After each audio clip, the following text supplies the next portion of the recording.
শুরু করছি আমি তো তোকে ভালোবাসি উপন্যাসের ৪র্থ পর্ব। আমিরের বাইক কেনাতে পিচ্চিরা খুশি হলেও খুশি হতে পারেননি মালিয়া খান, হালিমা খান আর আকলিমা খান। কারণ এই বাড়িতে বাইক ব্যবহার নিষেধ করেছিলেন স্বয়ং আলী আহমেদ খান নিজেই। তিনি কোনো এক সময়ে বাইক অ্যাক্সিডেন্ট করেছিলেন, সেই থেকেই বাইক কেনা বা বাইকে চলাচল নিষেধ করেছেন। ইকবাল খানের খুব ইচ্ছে ছিল বাইক কেনার, কিন্তু বড় ভাইয়ের নিষেধ অমান্য করার সাধ্য নেই, তাই কিনতে পারেননি। তানভীর খুব করে চাইছিল বাইক কিনতে। রাজনীতির সুবাদে অনেক জায়গায় চলাচল করতে হয়, বাইক থাকলে সুবিধা হয়। বাবা মোজাম্মেল খানকেও বলেও ছিল সে কথা, কিন্তু বাবার এক কথা, তোর বড় আব্বু বাইক পছন্দ করেন না। তোর দরকার পড়লে তুই একটা গাড়ি সবসময় ব্যবহার করিস, তারপরও বাইক কেনার নাম মুখে নিস না। আমির বাড়ি ফিরেছে 24 ঘন্টাও হয়নি, এরই মধ্যে বাইক কিনে ফেলেছে। এর পরিণাম যে কি হবে তা ভেবে ভয় আটকে যাচ্ছেন বাড়ির 3 বউ। অষ্টাদশীর হৃদয় কাঁপছে, কেমন জানি অস্থির লাগছে সবকিছু। পরিচ্ছন্ন নয়নে তাকিয়ে আছে রুমের জানলার দিকে, দৃষ্টি তার অসীম দূরত্বে। কি জানি কি ভাবলো কতক্ষণ, হঠাৎ ঝলমলিয়ে উঠল মেঘ। সঙ্গে সঙ্গে চোয়াল শক্ত করে নিজেকে নিজেই প্রশ্ন করলো। শ্বাস ছেড়ে নিজের মাথায় গাঁটটা মেরে মেঘ বলল, ছি মেঘ ছি, কী সব ভাবছিস তুই? কেউ কি তার চাচাতো ভাইয়ের উপর ক্রাশ খায়? ভালো ভদ্র হলেও মানা যেত, এমন গুরুগম্ভীর বদমেজাজি আর হিটলার স্বভাবের কেউ কি কারো ক্রাশ হয়?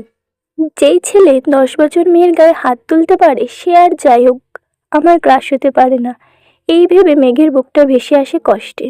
নিজেকে স্বাভাবিক করতে মোবাইল হাতে নিয়ে কল করে মেঘের সবচেয়ে কাছের বান্ধবী বন্যাকে।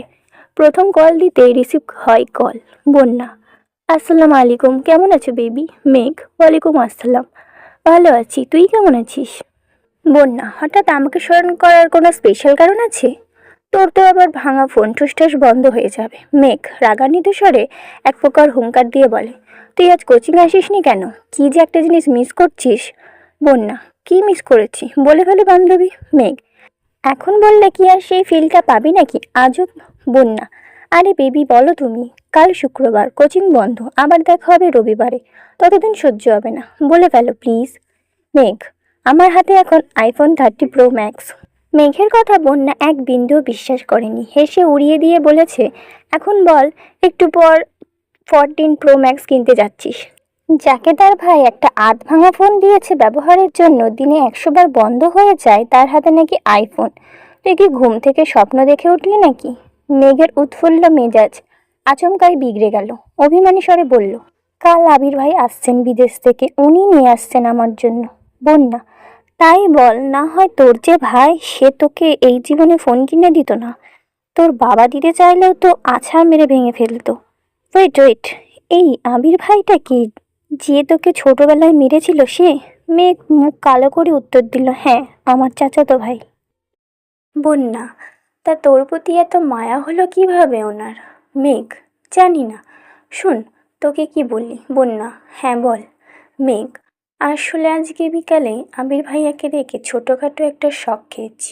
বন্যা, মানে? মেঘ, কি সুদর্শন চেহারা, দাঁড়ানো স্টাইল, লুক আর অগোছালো চুল দেখে আমার মনটা এলোমেলো হয়ে গেছে। আমি মনে হয় ওনার ওপর ক্রাশ খেয়েছি। মুখ ফুলিয়ে শ্বাস ছেড়ে একটু ধাতস্থ হয়ে গুরুগম্ভীর স্বরে বন্যা বলল, তোর মাথা ঠিক আছে মেঘ? তুই এত বছর যাবৎ বলছিস এই মানুষটা তোর শৈশব নষ্ট করে দিয়েছে, আজ কৈশোরে পা দিতেই এই মানুষটার ওপর তুই ক্রাশ খেয়েছিস? মানুষ রং বদলায়, কারণে অকারণে বদলায়, কথাটা এতদিন শুনেছি, কিন্তু আজ তোকে দেখে মনে হচ্ছে এই কথাটা 100% সত্যি। না হয় যাকে এত বছর শত্রু ভেবে এসেছিস আজকে তার কথা অবলীলায় বলে যাচ্ছিস। বাহ মেঘ বাহ। মেঘের নীরবতা বুঝতে পেরে বন্যা আবার বলা শুরু করলো, এইসব কোনো বিষয় না বেবি, হঠাৎ করে দেখছিস তো তাই এরকম আহামরি সুদর্শন লেগেছে। বিষয়টা মাথা থেকে ঝেড়ে ফেল, দেখবি ঠিক হয়ে গেছে। আমরা না দুজন দুজনকে কথা দিয়েছিলাম একজন বিপদে গেলে আরেকজন সামলাবো, ভুলে গেলি? স্পষ্ট বোঝা গেল মেঘের বদলে যাওয়া অভিব্যক্তি। সহসা নিজেকে আচমকা প্রশ্ন করে বসল, আমি কি দেখতে সুন্দর না? আমি কি কারো ক্রাশ হওয়ার যোগ্য না? মেঘের আকস্মিক প্রশ্নে বন্যা কিছুটা হতভম্ব হলো।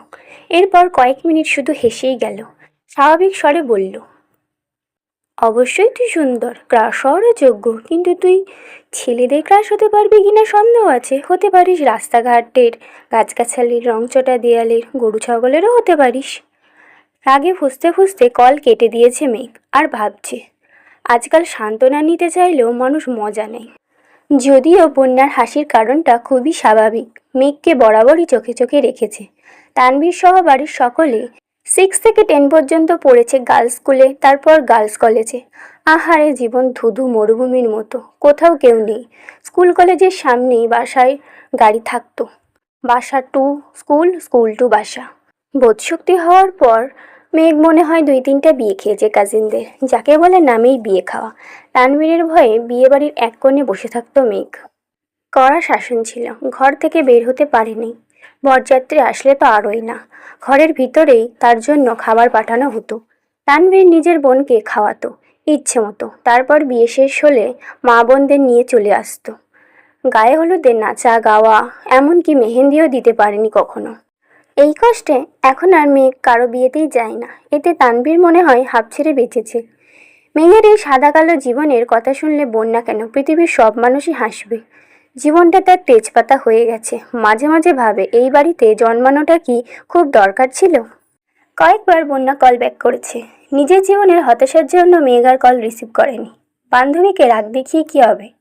জীবন যেখানে যেমন তা মানতেই হবে। মেঘের বেস্ট ফ্রেন্ড হওয়ায় খেসারত দিতে হচ্ছে বন্যাকেও। মেঘের সাথে সাথে বন্যাকেও চোখে চোখে রাখে তানভীর। কথাই আছে, সঙ্গ দোষে লোহা ভাসে। সঙ্গ খারাপ হলে মেঘও খারাপ হবে। তাই সবসময় বন্যার পিছনে লোক লাগিয়েই রাখে। শুধু বন্যাই না, আরও 2জন বান্ধবী আছে মেঘের, একজন পাখি আর একজন মায়া। ওদেরকেও নজরে রাখে তানভীর। বোনকে সব দিক থেকে প্রোটেক্ট করাই যেন তার প্রথম এবং প্রধান কাজ। আবির বিকাল থেকেই ঘুমাচ্ছে। সন্ধ্যায় 7টায় ঘুম ভাঙে আদির ডাকে। নিচে আবিরের আব্বু আর মেঘের আব্বু বসে আছেন। আবিরের বাইক কেনার কথা শুনে তাড়াতাড়ি চলে এসেছেন অফিস থেকে। আবির ঘুম থেকে উঠে চোখ মুখে পানি দিয়ে টাওয়াল নিয়ে কোনো রকমে মুখটা মুছে তৎক্ষণাৎ রুম থেকে বের হয়। সে তার বাবাকে খুব ভালো করে চিনে। ডাকার সঙ্গে সঙ্গে উপস্থিত না হলে বাড়িতে তাণ্ডব শুরু করে দেবেন। আবিরের চোখে মুখে ঘামের প্রভাব স্পষ্ট। ব্যস্ত পায়ে হাঁটছে সে। আচমকা এলোমেলো পায়ে ছুটে রুম থেকে বের হয় মেঘ। চুলগুলো অগোছালো। আকস্মিক ধাক্কা এড়াতে চটজলদি নিজেকে নিয়ন্ত্রণ করে। অগ্নিদৃষ্টিতে তাকায় আবির। তৎক্ষণাৎ মোটা ভ্রুযুগল শিথিল হয়ে যায়। অমর্ত্য চেয়ে রইল সে। এক মুহূর্তের জন্য মস্তিষ্ক থমকে গেছে আবিরের। দৃষ্টি তার প্রখর। আচমকা হাঁটা থামাতে শ্বাস ভারী হয় আবিরের। কালো জামা পরিহিতা এক ললনার দিকে দৃষ্টি পড়ে। আপাতমস্তক দেখল একবার। কালো জামাতে যাকে অপ্সরার ন্যায় লাগছে। এলোমেলো চুলগুলো তার কোমর ছাড়িয়েছে। চুল দেখে মনে হয় জীবনানন্দ দাশের বনলতাকে উদ্দেশ্য করে লেখা। চুল তার কবেকার অন্ধকার বিদিশার নেশা। দ্রুতগতিতে থামতে গিয়ে মেঘের ছোট্ট দেহ কম্পিত হয়। দৃষ্টি পড়ে 6 ফুট লম্বা মানুষটার বুকে। মেঘ মুখ তুলে তাকায় সেই মানুষটার চেহারার পানে। আবিরের চোখের দিকে বিস্ময়াভিভূত নয়নে তাকিয়ে আছে মেঘ। পলকও পড়ছে না একটিবার। আবিরের চোখে মুখে ছিটানো পানির ঝাপটায় এলোমেলো চুলগুলো থেকে চুইয়ে চুইয়ে পানি পড়ছে, যা তার পরনের সাদা শার্টটি অল্প স্বল্প ভিজিয়ে দিচ্ছে। সেদিকে খেয়াল নেই আবিরের। আবির কয়েক সেকেন্ড স্তব্ধ থেকে হঠাৎ চোখ সরিয়ে পুনরায় রুদ্রমূর্তি ধারণ করে। সবেগে হাঁটা দেয় সিঁড়ির দিকে। পেছন থেকে অষ্টাদশীর কোমর কণ্ঠে ডাক শুনে থমকে দাঁড়ায় আবির, তবে পিছনে তাকানোর প্রয়োজন মনে করেনি সে। মেঘ ভয়ার্ত কণ্ঠে বলে, থ্যাংক ইউ আবির ভাই। আবির শুনল কি না কে জানে। এই মুহূর্তে দাঁড়িয়ে যথারীতি ব্যস্ত ভঙ্গিতে নিচে নেমে যায়।